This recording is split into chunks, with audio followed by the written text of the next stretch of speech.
இந்த மாசமும் அதே தான் வாங்கிட்டுக்கிறேன். உங்க அக்காவுக்கு கல்யாணத்துக்கு லோன் வாங்கினோம், இப்போ உங்க அண்ணன் கல்யாணத்துக்கு வேற கடன் வாங்கியிருக்கிறோம். இதெல்லாம் யாரா கொடுக்குறது? நான் கடன் வாங்க சொன்னேன். என்ன கேட்ட வாங்கினீங்க? கடன் வாங்கி அவன் கல்யாணம் பண்ணல, அவன் கடன் அடைச்சானா? என்ன காலேஜ் நிறுத்த வச்சுட்டு வேலைக்கு போறதுக்கு குடும்பத்தை கஷ்டத்துக்காக இப்போ இருக்க ஓடிட்டு இருக்கேன். எப்ப பாரு காசு காசு காசு காசு காசு காசு காசு காசு காசு. என் தனிப்பட்ட வாழ்க்கையை பத்தி யோசிச்சுக்கலாமா நீங்க? நான் சிரிக்கிறேன், நான் அழுவுறேன், நான் என்ன பண்றேன், என் சந்தோஷம் எனக்கு ஆசை எனக்கு எல்லாம் கேட்டுக்கீங்களா? ஒண்ணுமே கேட்கறது இல்ல. ஒரு நாள் கூட லீவ் போடாம ஓடிட்டு இருக்கமா? நானு என் பிறந்த நாளைக்கு விஷ் பண்ணிருக்கீங்களா? என் பர்த்டே எப்பன்னு தெரியுமா உங்களுக்கு? இந்த வீட்டுல இருக்கவங்க ஒருத்தவங்க நான் பேசியிருக்கேன்.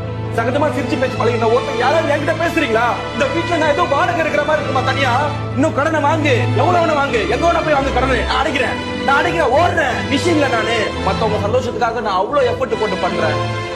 அந்த எஃபர்ட்டை நான் என் சந்தோஷத்துக்காக போட்டுருந்தேன்னா நான் நல்லா இருந்திருப்பேன், என் லைஃப் நல்லா இருந்திருக்கும். நான் என்னைக்காவது உங்களுக்கு பாரமா இருந்திருக்கேனா?